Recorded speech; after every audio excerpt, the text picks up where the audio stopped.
Olá, vamos dar continuidade hoje à discussão do capítulo 12 do Capital, capítulo este que se intitula Divisão do Trabalho e Manufatura. Hoje discutiremos o item 3 do referido capítulo, item este que tem por título geral as duas formas fundamentais da manufatura: manufatura heterogênea e manufatura orgânica.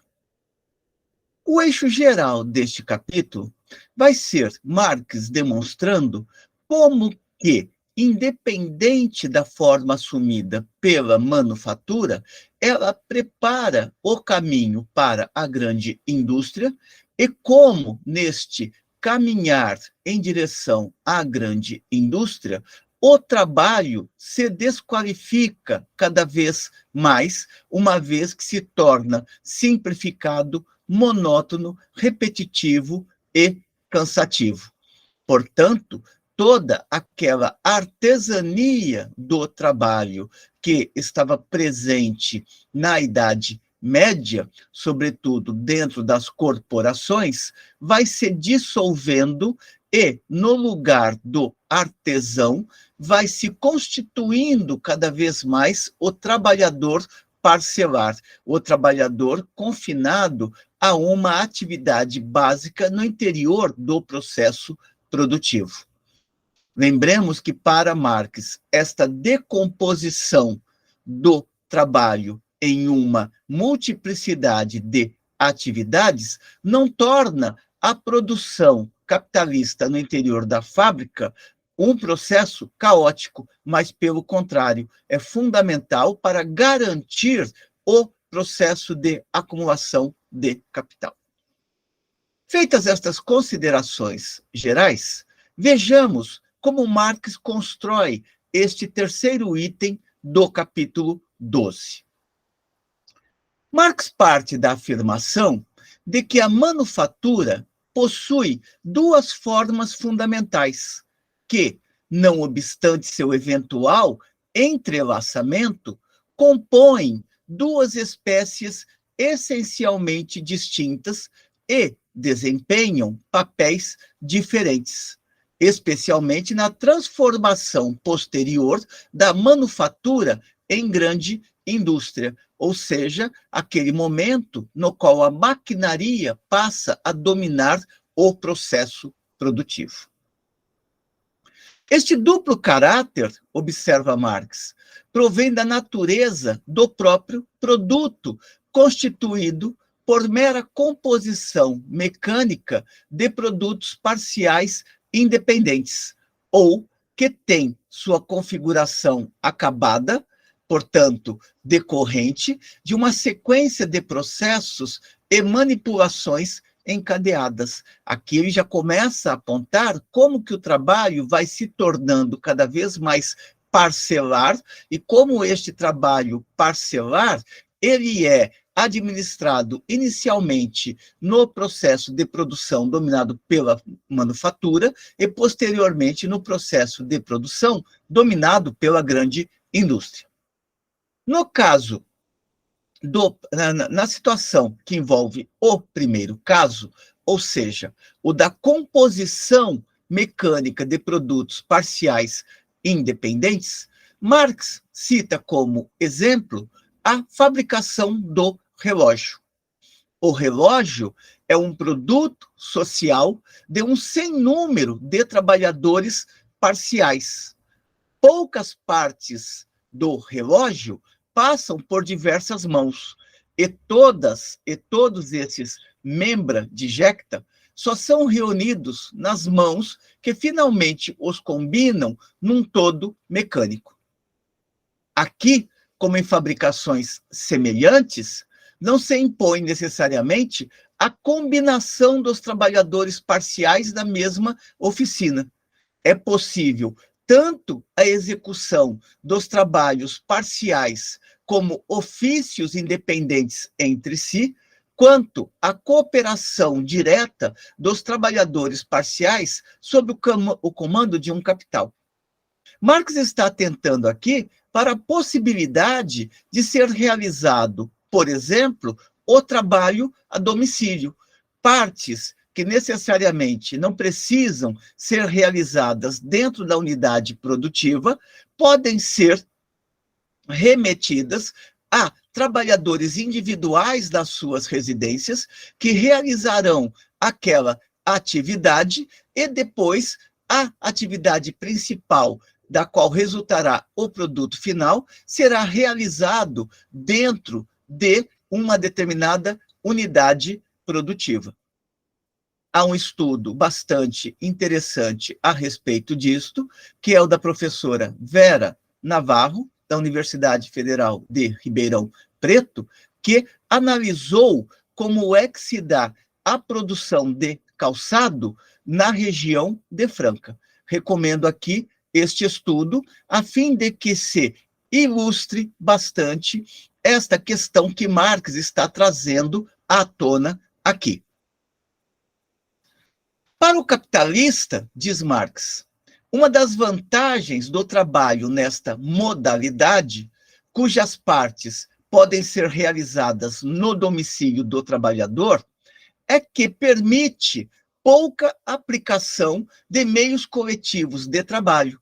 E o capitalista, com a fabricação fragmentada, economiza os gastos com instalações fabris. Esses trabalhadores detalhistas, ou seja, que vão realizar estas tarefas parciais e que trabalham em casa para um capitalista, são distintos do artesão independente, que trabalha para seus próprios clientes. Aqui já não estamos mais diante da artesania, onde um trabalhador realizava uma atividade do início ao fim. Pelo contrário, ele já está se convertendo em um trabalhador detalhista, vai realizar apenas algumas atividades, atividades estas que serão fundamentais para a confecção do produto final. No segundo tipo de manufatura, é onde se encontra a manufatura na sua forma acabada. No segundo tipo de manufatura, esta sua forma acabada, se produz artigos que passam por fases interconexas de desenvolvimento, uma sequência de processos graduais que passa pelas mãos de trabalhadores parciais específicos.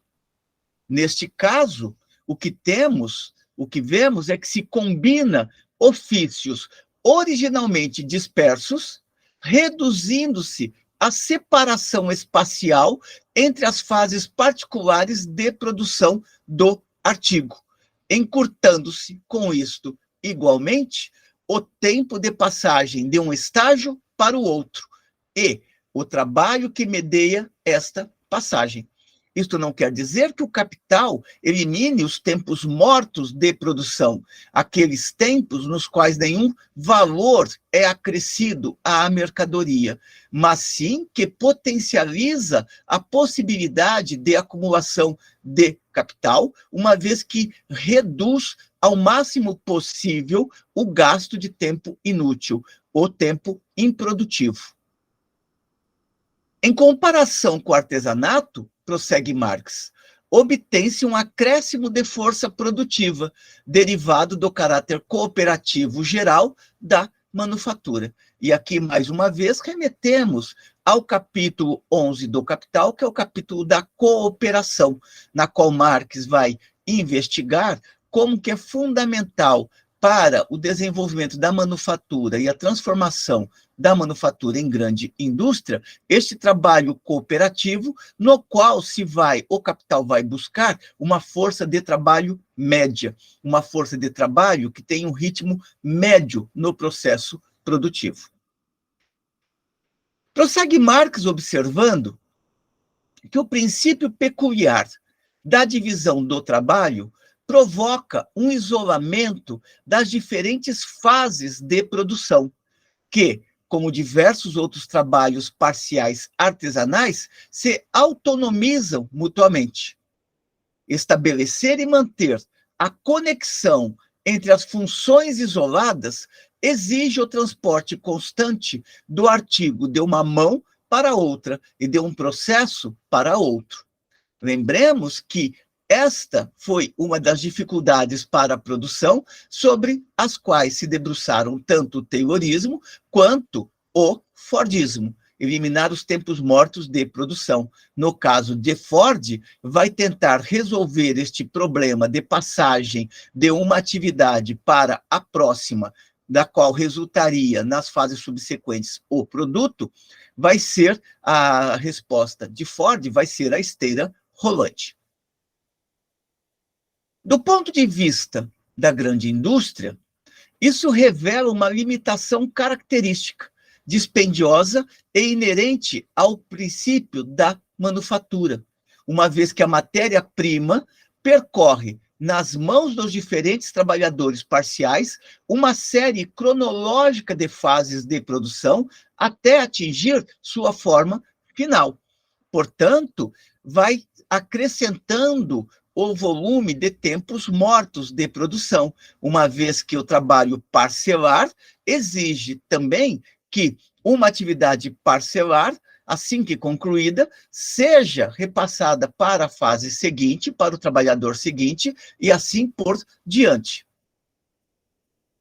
Porém, observando-se a oficina como um mecanismo total, observa Marx, vemos que a matéria-prima encontra-se simultaneamente em todas as suas fases de produção.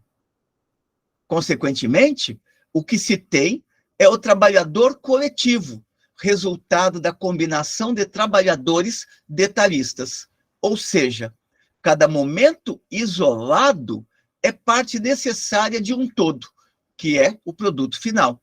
Cada momento acrescenta uma parte do valor total da mercadoria. Portanto, organizado nos moldes da produção capitalista, cada momento é momento fundamental para acrescentar valor à mercadoria. Mesmo que existam os tempos mortos, cada atividade é uma parte do valor total que está sendo acrescentado à mercadoria. A sucessão temporal no sentido de que uma parte da atividade é passada pela seguinte, da seguinte para a outra e assim por diante, a sucessão temporal que implica os diversos processos graduais e parciais se convertem numa justaposição espacial. Justaposição espacial no sentido de que aquilo ali é fundamental para organizar o trabalho dentro da unidade produtiva, seja dentro da manufatura, seja dentro do caso da grande indústria. A sucessão temporal, que implica os diversos processos graduais e parciais, se convertem, deste modo, numa justaposição espacial, em uma organização interna do processo produtivo, da qual resulta o fornecimento de mais mercadorias acabadas no mesmo espaço de tempo. Lembremos que, para Marx, o trabalho cooperativo organizado de uma maneira produtiva, da ótica do capital, reduz o tempo de trabalho socialmente necessário e aumenta, ao mesmo tempo, a produtividade do trabalho. Essa simultaneidade das atividades, esta simultaneidade decorre da forma cooperativa geral do processo total. E a manufatura cria essas condições, em parte, mediante a decomposição da atividade artesanal, ou seja, a simplificação do trabalho, assim como a organização social do processo de trabalho tende a soldar, a solidificar, a manter o mesmo trabalhador ao mesmo detalhe, ou seja, fixa o trabalhador em um determinado posto de trabalho. Observemos que neste processo, o trabalhador fixado a uma determinada atividade bastante rígida, a um determinado posto de trabalho, fica confinado a uma atividade monótona, repetitiva e cansativa, como observam Marx e Engels no Manifesto do Partido Comunista.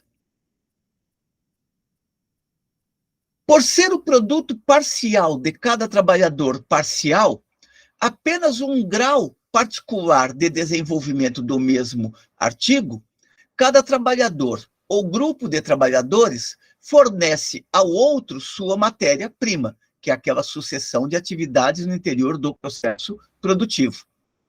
No resultado do trabalho de um, está o ponto de partida para o trabalho do outro.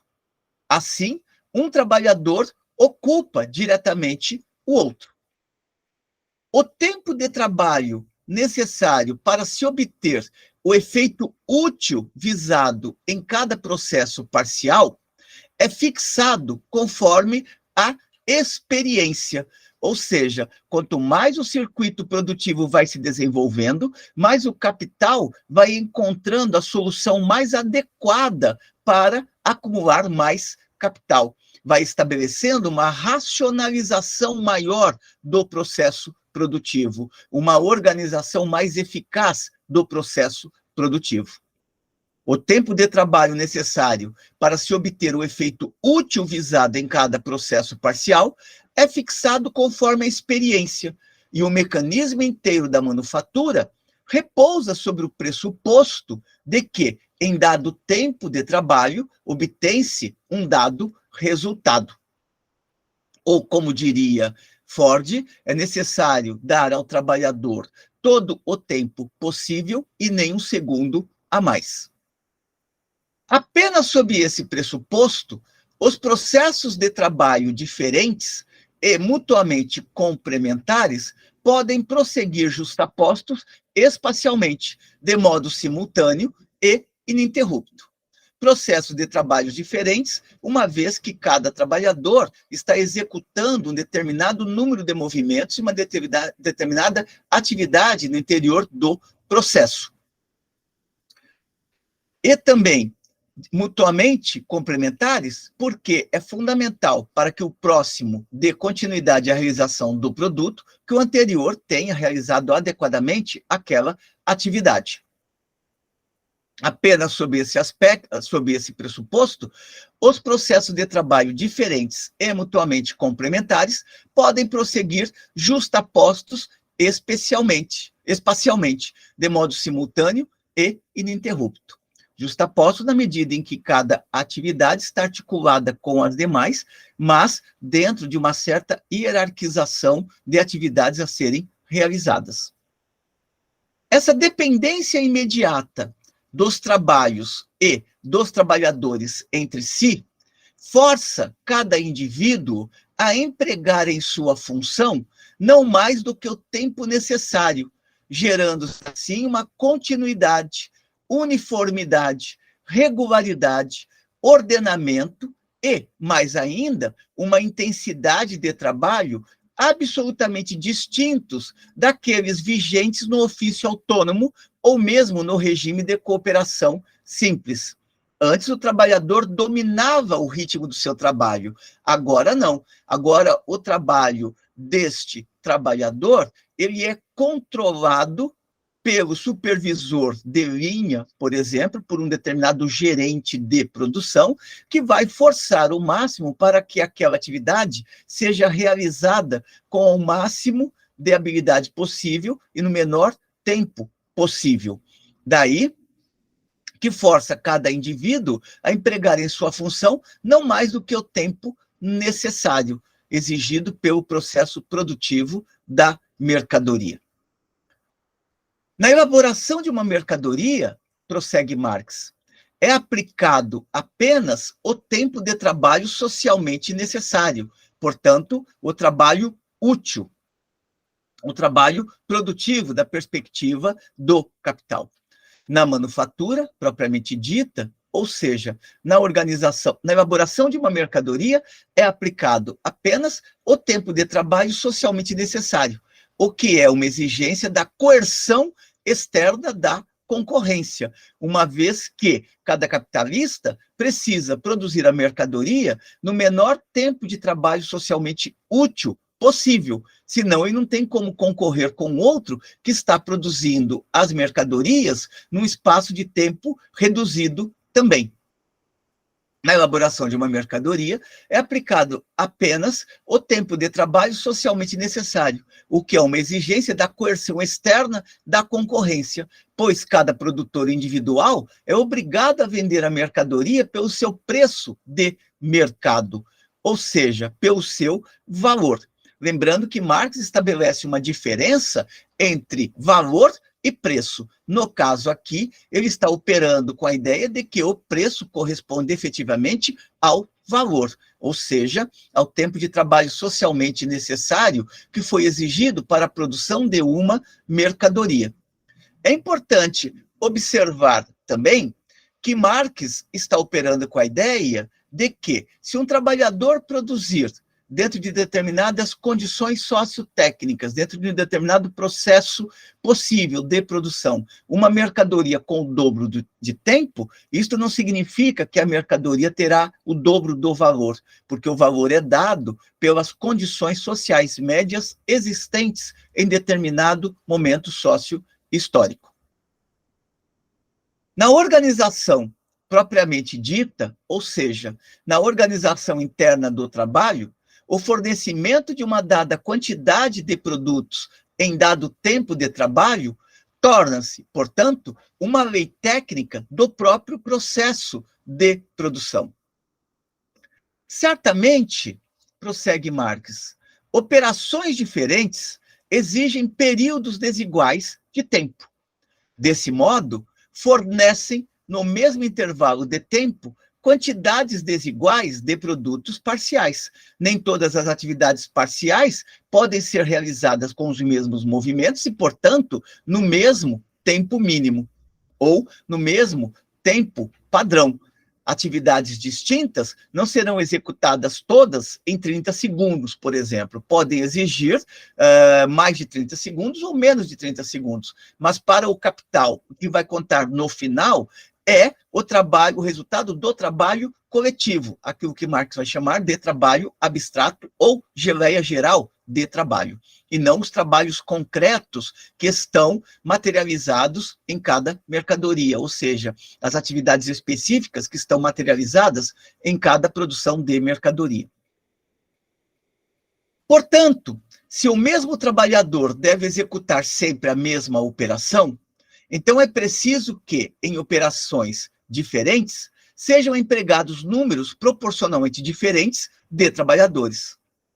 Aqui reaparece o princípio da cooperação em sua forma mais simples, a da ocupação simultânea de muitos indivíduos que executam operações da mesma espécie, porém, agora como expressão de uma relação orgânica esta que é dada pela forma como o capital organiza o trabalho. A divisão manufatureira do trabalho, prossegue Marx, simplifica e diversifica os órgãos qualitativamente diferentes do trabalhador coletivo social e cria uma proporção fixa para a extensão quantitativa destes órgãos, isto é, para o número relativo de trabalhadores ou grandeza relativa dos grupos de trabalhadores em cada função específica. O capital não apenas simplifica o trabalho, como também colocará para manter a produção naquele tempo mínimo a quantidade de trabalhadores necessários para realizar aquele determinado processo específico. Fixada pela experiência cotidiana do processo de produção, a proporção adequada dos diferentes grupos de trabalhadores parciais para uma determinada escala da produção só pode ser ampliada por meio do emprego de um múltiplo de cada grupo particular de trabalhadores. Isso não impede que o mesmo indivíduo possa executar bem trabalhos como de supervisão, transporte dos produtos parciais de uma fase da produção para outra, etc. A autonomização destas funções ou sua atribuição a trabalhadores específicos só passa a representar uma vantagem com a ampliação do número de trabalhadores ocupados e desde que essa ampliação atinja de imediato e de maneira proporcional todos os grupos. Ou seja, o capital não vai ter apenas, numa linha de produção, por exemplo, não vai ter apenas um trabalhador fazendo um corte. Ele monta uma linha de produção onde você tem um conjunto de trabalhadores realizando no mesmo tipo de corte e assim por diante. Então, dentro de uma cadeia produtiva, você não tem apenas uma esteira, você pode ter várias esteiras rolantes atuando ao mesmo tempo. Ou você pode ter atividades que exigem que, para ser realizadas, demandem a cooperação de 2 ou 3 trabalhadores. Lembremos que, na época em que Marx está escrevendo, grande parte das atividades ainda dependiam de força física. Daí que ele falar que certas atividades decompostas terão que ser realizadas, ou talvez obriguem a realização, em conjunto com determinado conjunto de trabalhadores. Se você tiver uma atividade onde precisa levantar uma barra de aço de 300 quilos para que ela, nos processos posteriores, seja picotada, não tem como um único indivíduo levantar esta barra. Vai para aquela atividade inicial, será necessário um conjunto de indivíduos. Uma vez, prossegue Marx, uma vez que a manufatura tem origem na combinação de diversos ofícios, ela pode se desenvolver numa combinação de diversas manufaturas. Mas a verdadeira unidade técnica perseguida pela manufatura combinada só ocorre com sua transformação em indústria mecanizada. Este processo ele vai estar em contínuo avanço. É isso que permite pensar hoje, por exemplo, aquilo que se chama de empresa-rede. Aquelas empresas que estão conectadas a uma outra diversidade de unidades produtivas parciais. O período da manufatura, que proclama como seu princípio consciente a diminuição do tempo de trabalho necessário para a produção de mercadorias, também desenvolve, eventualmente, o uso de máquinas, sobretudo em certos processos iniciais e simples, que têm de ser executados massivamente e com grande aplicação de força. A maquinaria específica do período da manufatura permanece sendo o próprio trabalhador coletivo, que resulta da combinação de muitos trabalhadores parciais. Marx prossegue a sua reflexão observando que as diversas operações que o produtor de uma mercadoria executa alternadamente e que se entrelaçam na totalidade de seu processo de trabalho, colocam-lhe exigências diferentes. Numa, desenvolve mais força, noutra, mais destreza, numa terceira, mais concentração mental, etc. E o mesmo indivíduo não dispõe dessas qualidades no mesmo grau. Depois da separação, autonomização e isolamento das diferentes operações, os trabalhadores são separados, classificados e agrupados de acordo com suas qualidades predominantes, ou seja, o capital vai explorar as habilidades mínimas possuídas por cada um dos trabalhadores, em cada um dos trabalhadores. Suas especificidades naturais, ou seja, suas potencialidades físicas ou mesmo mentais para realizar determinadas atividades, constituem a base sobre a qual se ergue a divisão do trabalho. Lembremos de Taylor perguntando a Hans se ele era um trabalhador de valor. Ao ser indagado por Hans o que era um trabalhador de valor, Taylor dirá: se eu pedir para você carregar aquela porção de minérios para aquela determinada pilha, você transporta em determinada quantidade de horas? Ao responder que sim, Taylor fala: você então é um trabalhador de valor, ou seja, ele vai explorar apenas a força bruta daquele trabalhador para transportar aquela matéria-prima. Daí, Marx falar que as especificidades naturais do trabalhador constituem a base sobre a qual se ergue a divisão do trabalho. E a manufatura, uma vez introduzida, desenvolve forças de trabalho que, por natureza, servem apenas para funções específicas unilaterais. Desse modo, o trabalhador coletivo dispõe, agora, de todas as qualidades produtivas no mesmo grau de virtuosidade, de habilidade, e as despende, ao mesmo tempo, do modo mais econômico, concentrando todos os seus órgãos individualizados em trabalhadores ou grupos de trabalhadores especializados no desempenho exclusivo de suas funções específicas. Na medida em que o capital decompõe as atividades, ele vai procurar os trabalhadores que estejam mais aptos ou mais em condições de realizar aquela atividade mínima, no mínimo tempo exigido pela produção. A unilateralidade, portanto, a destruição da artesania e a configuração daquele trabalhador confinado a um posto de trabalho onde a atividade é monótona, repetitiva e cansativa, a unilateralidade e mesmo a imperfeição do trabalhador parcial convertem-se em sua perfeição como um membro do trabalhador coletivo. Perfeição no sentido do capital, que passa a ter um trabalhador parcial cada vez mais ágil. Lembremos, por exemplo, que a jornada do 5-day dollars de Ford só era obtida a partir de 6 meses, basicamente, de trabalho dentro da Ford, o momento no qual aquele trabalhador parcial adquiria a habilidade e o ritmo de trabalho desejado ou procurado por Ford. A unilateralidade e mesmo a imperfeição do trabalhador parcial, uma vez que o trabalhador parcial é cada vez mais brutalizado, mutilado na sua genericidade humana, converte-se em sua perfeição como membro do trabalhador coletivo.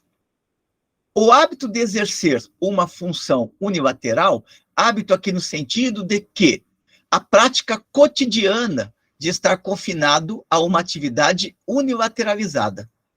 O hábito de exercer uma função unilateral, portanto, a submissão cotidiana do trabalhador a uma atividade simplificada, transforma o trabalhador parcial em órgão natural e de atuação segura desta função. O capital vai encontrar nesse trabalhador desqualificado aquele tipo médio de trabalhador que ele procura para realizar a produção no menor espaço de tempo socialmente possível. O hábito de exercer uma função unilateral, portanto, a submissão cotidiana do trabalhador a uma atividade simplificada, transforma o trabalhador parcial em órgão natural e de atuação segura dessa função, em uma simples extensão da máquina, de tal modo que sua conexão com o mecanismo total o compele a operar com a regularidade de uma peça de máquina. Marx prossegue observando, neste longo item, que como as diferentes funções do trabalhador coletivo podem ser mais simples ou mais complexas, inferiores ou superiores, seus órgãos, as forças de trabalho individuais, requerem diferentes graus de formação e possuem, por isso, valores muito diferentes. Um trabalho mais qualificado exigirá mais tempo para a sua formação. Daí que este trabalhador tende a ter um salário um pouco mais elevado do que um trabalhador desqualificado, que não terá que ser treinado para realizar aquela atividade simplificada. Como as diferentes funções do trabalhador coletivo podem ser mais simples ou mais complexas, inferiores ou superiores, seus órgãos, as forças de trabalho individuais, requerem diferentes graus de formação e possuem, por isso, valores muito diferentes. Ou seja, o custo de formação da força de trabalho não é o mesmo para todos os trabalhadores, uma vez que uns desempenharão atividades mais complexas e outros menos. Lembrando que para Marx, você pode equiparar uma atividade complexa a um conjunto de atividades simplificadas. Um conjunto de atividades simplificadas podem ser igualadas a uma atividade complexa em termos de tempo de trabalho socialmente necessário. Discussão que ele faz em outros capítulos do Capital. A manufatura desenvolve, assim, uma hierarquia das forças de trabalho, a que corresponde uma escala de salários. Se de um lado o trabalhador individual é apropriado e anexado vitaliciamente a uma função unilateral, uma vez que esta decomposição do trabalho tende a ser o padrão da indústria capitalista, de outro, as diferentes operações laborais daquela hierarquia são adaptadas às suas habilidades naturais e adquiridas. Portanto, o capital vai formatando progressivamente o tipo de trabalhador que ele precisa. Todo processo de produção requer certas operações simples, que qualquer ser humano é normalmente capaz de executar. Tais operações são agora destacadas de sua conexão fluida com os momentos mais plenos de conteúdo da atividade e ossificadas em funções exclusivas. Portanto, cada vez mais a tendência do mundo do trabalho é de realizar tarefas desqualificadas e não tarefas complexas ou trabalhos atividades que exigem um alto grau de complexidade, um alto grau de formação ou de intelectualização. Em todo ofício que se apodera, a manufatura cria, portanto, uma classe dos chamados trabalhadores não qualificados, antes rigorosamente excluídos pelo artesanato, uma vez que o artesanato implicava a maestria, implicava a habilidade de realizar um determinado produto do início ao fim e com, muitas vezes, determinados graus de empenho artístico naquele produto. Ao mesmo tempo que desenvolve, à custa da capacidade total de trabalho, a especialidade totalmente unilateralizada, que chega ao ponto da virtuosidade, ela já começa a transformar numa especialidade a falta absoluta de desenvolvimento. Ou, o que é o mesmo, converte a especialidade em uma nova especialidade. Portanto, o capital ele tende a decompor cada vez mais, mesmo a atividade mais simples. De tal modo a não contar com aquele trabalhador especializado. Só vai contar com aquele trabalhador especializado nas funções que o capital, não pode contornar. Assim, juntamente com a gradação hierárquica, surge a simples separação dos trabalhadores em qualificados e não qualificados. Para estes últimos, os trabalhadores qualificados, os custos de aprendizagem desaparecem para estes trabalhadores não qualificados, aliás, para estes trabalhadores não qualificados, os custos de aprendizagem desaparecem por completo.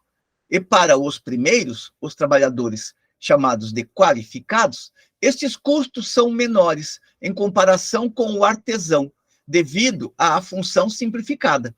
Por outras palavras, mesmo o trabalho mais qualificado, sob o controle do capital, tende a passar por um processo de desqualificação.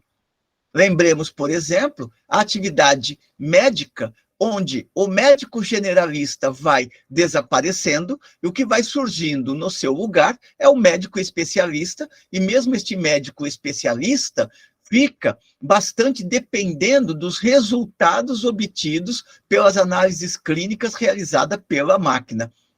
Você vai a um determinado posto de saúde e retiram o sangue, mas não é o médico que vai fazer análise do seu sangue, é a máquina. E é a partir da máquina que o médico vai construir um determinado diagnóstico. Portanto, para os trabalhadores não qualificados, os custos de aprendizagem desaparecem por completo. E para os primeiros, aqueles chamados de qualificados, esses custos são menores em comparação com o artesão, devido à função simplificada. em ambos os casos, diminui o valor da força de trabalho, no sentido de que diminui o tempo de trabalho socialmente necessário para formatar aquele trabalhador necessário ao capital. É lógico que exceções ocorrem na medida em que a decomposição do processo de trabalho gera funções novas e abrangentes que no artesanato não existiam, ou pelo menos não na mesma extensão. Mas fato é que a desvalorização relativa da força de trabalho decorrente da eliminação ou redução dos custos de aprendizagem implica imediatamente uma maior valorização do capital, pois tudo o que encurta o tempo de trabalho necessário para a reprodução da força de trabalho estende, ao mesmo tempo, os domínios do mais trabalho, ou seja, os domínios de extração da mais-valia, reduzindo-se o tempo de trabalho, o tempo necessário à formação do trabalhador e criando no trabalhador a habilidade necessária por meio da qual ele vai reduzir o tempo de trabalho socialmente necessário para a produção da sua própria existência, significa que vai ser apropriada uma maior quantidade de horas por parte do capital. E com estes elementos, Marx encerra a discussão deste terceiro item do capítulo 12 do Capital. Item este que se intitula As duas formas fundamentais da manufatura, manufatura heterogênea e manufatura orgânica. Espero que tenham gostado da discussão. Como sempre, encaminhem suas considerações positivas ou negativas e continuemos aqui em nosso trabalho em defesa da sociologia. Até uma próxima.